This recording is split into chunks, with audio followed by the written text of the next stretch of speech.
والا ڈبکی لگانے والا ہے، ڈبکی لگائے گا ایک موتی نکال کے لائے گا، ڈبکی لگائے گا ایک موتی نکال کے لائے گا۔ تو آج جتنی بھی ڈسکوریز ہمارے سامنے ہیں کسی سائنٹسٹ کی وہ ایجاد نہیں ہے کہ اس نے پیدا نہیں کیا ہے، وہ سب تھی پہلے ہی سے موجود، صرف اس نے جانا ہے، خالق اس کا رب ہے نا۔ ہم نہیں جانتے تھے کہ ہوا میں یہ صلاحیت ہے کہ شکل و صورت کو محفوظ کر لے، ہم نہیں جانتے تھے کہ ہوا میں یہ صلاحیت ہے کہ آواز کو ریسٹور کر لے، ہمیں یہ نہیں معلوم تھا کہ اس ہوا میں آکسیجن ہے، اس میں کاربن ڈائی آکسائڈ ہے، اس میں نائٹروجن ہے، نہ جانے کیا کیا چیزیں موجود ہیں۔ غور و فکر کرتے رہے جانتے گئے، غور و فکر کرتے گئے جانتے گئے، غور و فکر کرتے گئے اور جانتے گئے، اور جب جانتے گئے تو وہی ایجاد بن گئی، وہی جاننا، ضرورتوں کو پورا کرنا۔ غور سے وقت ایک ہی وقت میں 7 جگہ موجود ہو سکتا ہے، الگ الگ جگہوں پہ دیکھا جا سکتا ہے، کاربی عقیدتوں کے کارنامے ہیں، لیکن جب ہم نے اس چیز کو آج جانا، ہمیں ایک پلیئر جو ہے پوری دنیا کے گھروں کے اندر 12x12 انچ کے ٹی وی میں دیکھتا ہے، وہی ایک آدمی ہر جگہ موجود ہے۔ تو ایک عام انسان ہر جگہ موجود ہو سکتا ہے اور اللہ کے دوست پر ہم شک کرتے ہیں، تو اس پر شک نہیں ہے، دراصل اللہ کے اختیار پر شک کرو، تمہاری انگلی ادھر اٹھ رہی ہے۔ یہ جام خانقاہوں سے پلائے جاتے ہیں، محبت کے، یقین کے، عادت کے، سمجھ گئے؟ تو پورا دل صاف کر کے، ذہن صاف کر کے آیا کرو، خدمت خلق یہ پیغام لے کے جاؤ کہ میرے محبوب نے فرمایا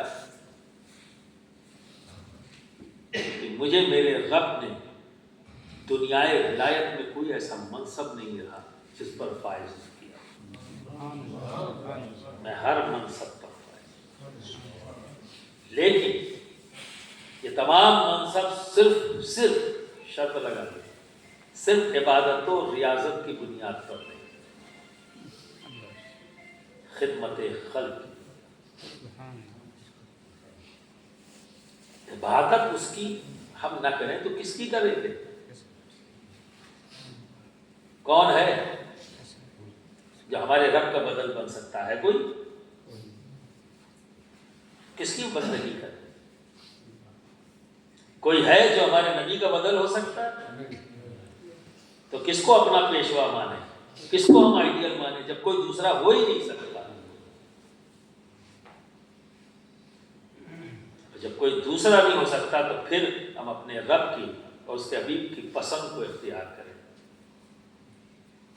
تو جب اپنے نبی کی سیرت دیکھو گے تو خدمت خلق کا جو پہلو ہے نمایاں نظر آئے گا،